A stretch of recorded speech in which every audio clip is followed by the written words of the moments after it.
Lesson 13, Impian-impian pemimpi. Berkat ilmu fisika, kita hidup di dalam zaman yang penuh dengan inovasi yang menakjubkan ini. Tetapi sekarang, ilmu spiritual membuka berbagai kemungkinan yang tidak dapat diramalkan oleh siapapun juga. Selama ini ilmu spiritual menjadi permainan bagi mereka yang tidak terpelajar, yang bertakhayul, yang mistis. Tetapi manusia sekarang tertarik pada metode-metode yang pasti dan hanya menunjukkan fakta saja. Kita sudah mengetahui bahwa berpikir merupakan proses spiritual, bahwa visi dan imajinasi mendahului tindakan dan peristiwa, bahwa kemenangan bagi si pemimpi telah tiba. Mengenal para pemimpi ini, Mr. Herbert Kaufman menuliskan hal yang menarik. Mereka adalah arsitek keagungan. Visi mereka terletak di dalam jiwa. Pandangan mereka menembus selubung dan kabut keraguan serta menerobos dinding sang waktu yang belum muncul. Roda yang disatukan, alur baja, baut yang berputar merupakan kumparan alat tenun tempat pemimpi merajut permadani ajaibnya. Para pembentuk kekaisaran berjuang untuk sesuatu yang lebih besar dari mahkota dan tempat duduk yang lebih tinggi dari singgasana. Rumah Anda dibangun di atas tanah yang ditemukan oleh pemimpi. Lukisan di dinding Anda adalah visi dari jiwa sang pemimpi. Mereka adalah segelintir manusia pilihan, para pengobar pembaharuan di sepanjang jalan. Dinding-dinding runtuh dan kekaisaran jatuh. Gelombang pasang menyapu dari laut dan memporak-porandakan baru pondasi benteng. Bangsa yang hancur terjatuh dari pangkuan sang waktu. Hanya karya para pemimpi yang tetap bertahan. Di lesson yang ke-13 ini di sini akan menjelaskan yaitu mengapa impian-impian pemimpi menjadi kenyataan ya.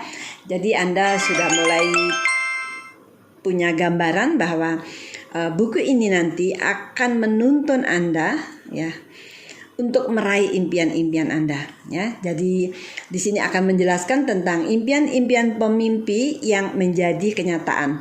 Di sini dijelaskan hukum sebab akibat yang dipakai oleh para pemimpi, para pencipta, para pengarang dan ahli keuangan untuk mewujudkan keinginan mereka. Anda akan mempelajari cara bekerjanya hukum yang mewujudkan apa yang tergambar di pikiran kita. Pada lesson yang ke-13 ini ada 27 poin pembelajaran yang akan kita pelajari bersama. Oke, saya mulai ya. Sains memiliki kecenderungan dan kebutuhan untuk mencari penjelasan tentang fakta-fakta sehari-hari dengan cara menggeneralisasi fakta-fakta lain yang tidak begitu sering terjadi dan kemudian membentuk perkecualian. Letusan gunung api memperlihatkan panas yang terus-menerus bekerja di perut bumi yang menjadikan bentuk bumi seperti ini. Demikian pula kilat menampakkan kekuatan halus yang selalu sibuk memproduksi perubahan di dunia anorganik. Dan sebagaimana bahasa-bahasa yang sudah mati, yang sekarang jarang didengar, dahulu berkuasa di antara bangsa-bangsa, demikian pula gigi raksasa di Siberia atau fosil di kedalaman bumi. Semua itu bukan hanya catatan tentang evolusi masa lalu, melainkan juga penjelasan tentang asal mula terjadinya bukit dan lembah yang kita huni sekarang ini. Dengan cara inilah dibuat generalisasi fakta yang langka, yang aneh, atau membentuk perkecualian yang merupakan jarum magnet yang membimbing ke semua penemuan ilmu induksi. Metode ini didasarkan pada penalaran dan pengalaman sehingga menghancurkan takhayul, preseden, dan kelaziman. Sudah lebih dari 200 tahun sejak Lord Bacon merekomendasikan metode studi ini. Karena metode inilah bangsa-bangsa yang beradab memperoleh sebagian besar kesejahteraan mereka dan sebagian besar pengetahuan yang amat berharga yang menjauhkan pikiran dari prasangka yang sempit dan dari sekedar teori-teori yang bernama. Metode ini mampu mengalihkan perhatian manusia dari surga ke bumi secara lebih sukses melalui eksperimen-eksperimen yang mengejutkan. Alih-alih melalui demonstrasi-demonstrasi ketidaktahuan, metode ini sukses mendidik kemampuan mencipta melalui kemungkinan yang terbuka bagi setiap orang untuk menemukan sesuatu yang berguna, bukan melalui pembicaraan tentang bagaimana menampilkan hukum-hukum pikiran bawaan kita. Metode Bacon telah menangkap spirit dan tujuan para filsuf besar Yunani. Metode ini telah mempraktekannya melalui sarana pengamatan baru yang ditawarkan oleh zaman yang berbeda. Dengan demikian, lambat laun terungkaplah pengetahuan luar biasa tentang ruang yang tak terhingga di ilmu astronomi, tentang telur mikroskopis di bidang embriologi, dan tentang zaman kegelapan di ilmu geologi.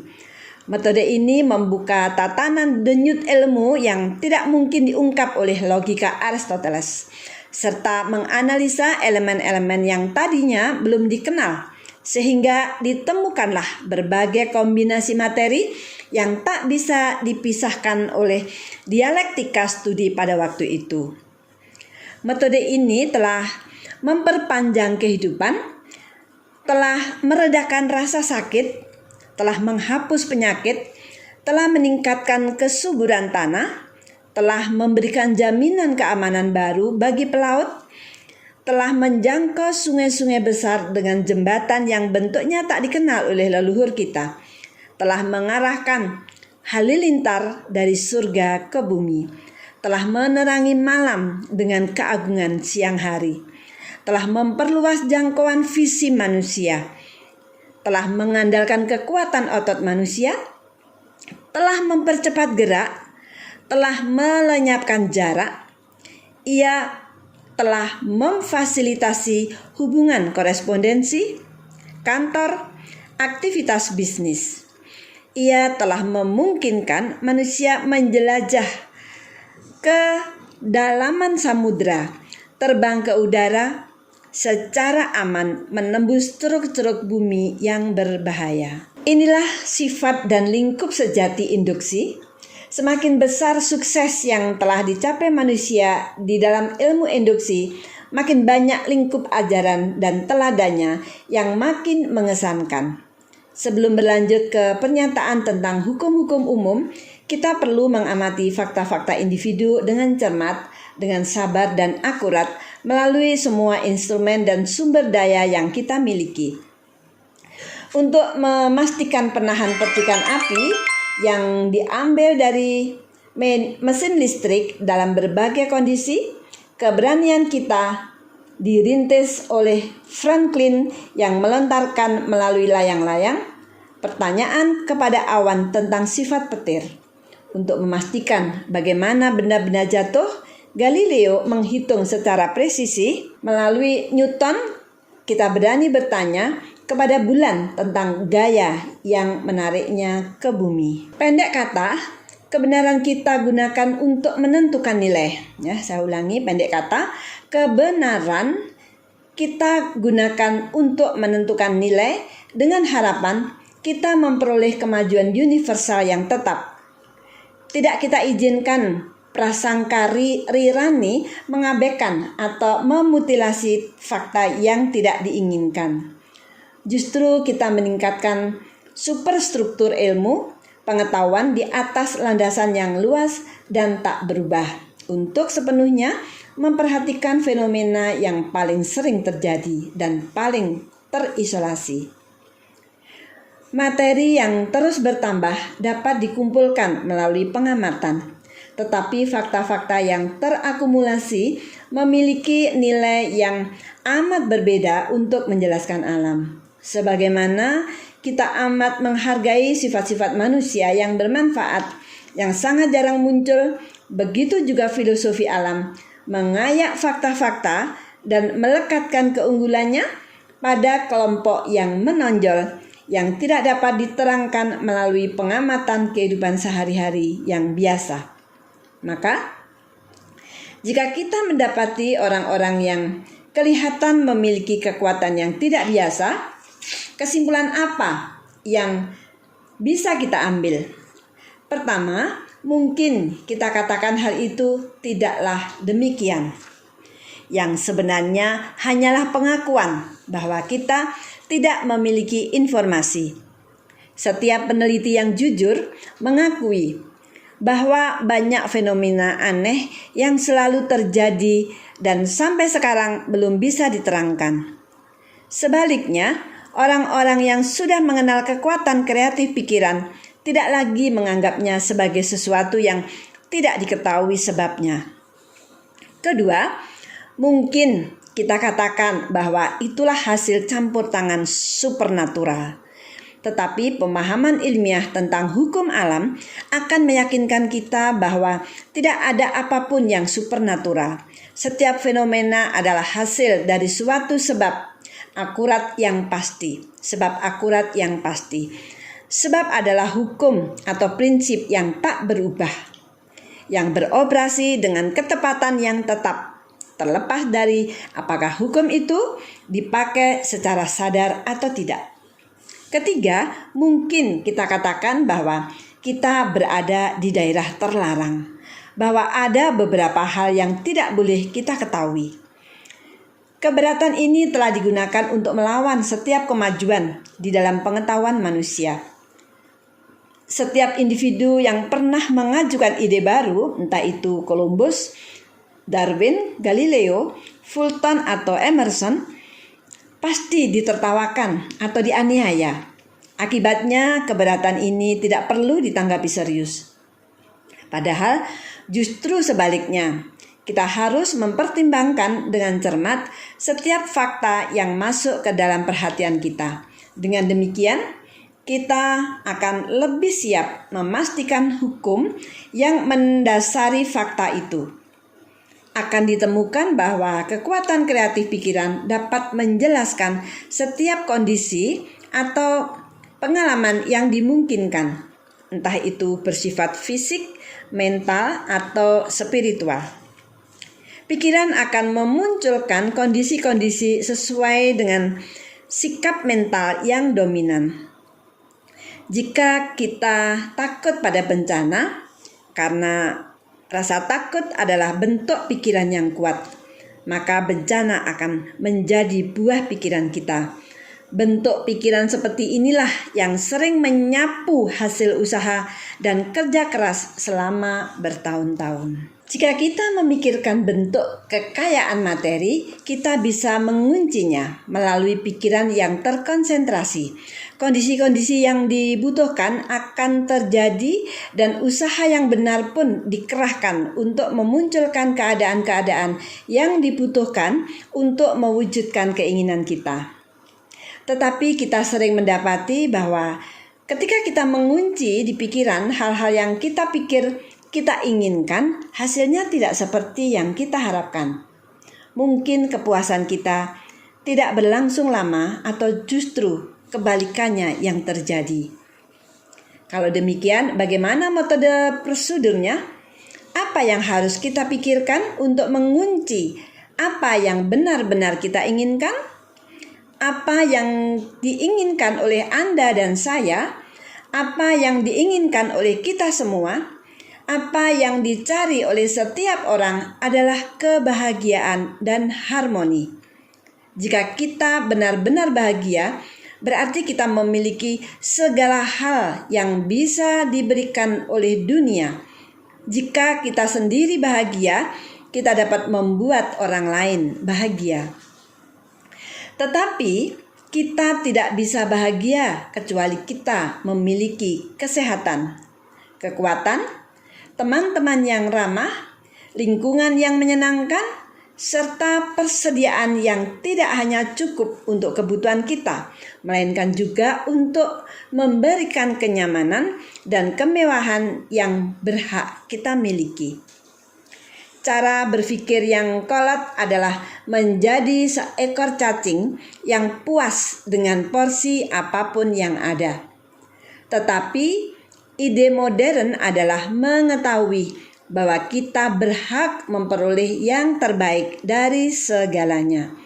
Bahwa dia dan aku adalah satu, dan bahwa dia adalah pikiran universal, sang pencipta, substansi asli yang darinya segala sesuatu berasal. Ya, ini jelas ya bahwa kita akan mendapatkan semua yang kita inginkan. Modalnya adalah kebahagiaan, ya, bahagia dan harmoni. Jadi jika kita benar-benar bahagia, berarti kita bisa memiliki segala hal yang diberikan oleh dunia, ya. Itu sudah jelas. Jadi jika kita sendiri bahagia, maka kita juga bisa membahagiakan orang lain. Nah, jadi itu yang harus kita capai ya. Jadi dan itu membutuhkan keutuhan. Dia dan aku adalah satu, dan bahwa dia adalah pikiran universal. Dia adalah sang pencipta yang darinya segala sesuatu berasal. Ya, sudah jelas ini ya. Nah, kalau semua ini diakui benar oleh secara teori ya, kalau semua ini diakui benar secara teori dan sudah diajarkan selama 2000 tahun serta merupakan esensi di setiap sistem filosofi dan agama, bagaimana kita bisa mempraktekannya di dalam kehidupan kita? Bagaimana kita bisa memperoleh hasil-hasil yang aktual dan nyata sekarang juga? Oke, di lesson yang ke-13 ini akan saya akhiri dengan tanya jawab untuk panduan studi Anda. Apa metode yang digunakan oleh para filsuf alam untuk memperoleh dan menerapkan pengetahuan mereka? Yaitu dengan mengamati fakta-fakta individu dengan cermat, dengan sabar, akurat, melalui semua instrumen dan sumber daya yang mereka miliki sebelum membuat pernyataan tentang hukum-hukum umum. Bagaimana kita bisa yakin bahwa metode ini benar? Yaitu dengan tidak mengizinkan prasangka tirani, mengabaikan dan memutilasi fakta-fakta yang tidak diinginkan. Fakta-fakta apa yang dianggap sangat tinggi? Yaitu fakta-fakta yang tidak bisa dijelaskan melalui pengamatan kehidupan sehari-hari yang biasa. Prinsip ini dibangun berdasarkan apa? Yaitu berdasarkan penalaran dan pengalaman. Apa yang dihancurkannya? Yang dihancurkannya adalah tahayul, preseden, dan kelaziman. Bagaimana hukum-hukum ini ditemukan? Yaitu dengan menggeneralisasikan fakta-fakta yang tidak umum, yang langka, yang aneh, dan yang membentuk perkecualian. Bagaimana kita bisa menjelaskan banyak fenomena aneh yang terus terjadi, tetapi sampai sekarang belum dijelaskan, yaitu dengan kekuatan kreatif pikiran. Mengapa demikian? Karena bila melihat suatu fakta, kita yakin bahwa itu merupakan hasil dari suatu penyebab yang sudah pasti, dan bahwa penyebab ini berjalan dengan presisi yang tidak bisa disubstansi. Apa hasil dari pengetahuan ini? Pengetahuan ini akan menjelaskan penyebab dari setiap kondisi yang dimungkinkan, terlepas dari apakah bersifat fisik, mental, ataupun spiritual. Bagaimana minat terbaik kita bisa dipertahankan? Yaitu dengan mengenali fakta bahwa pengetahuan tentang sifat kreatif pikiran akan menghubungkan kita dengan kekuatan yang tak terhingga. Oke, demikian tadi lesson yang ke-13. Mudah-mudahan semakin kesini Anda semua akan semakin lebih paham bahwa sebenarnya kekuatan itu berasal dari dalam diri kita. Terima kasih, jumpa lagi di lesson berikutnya.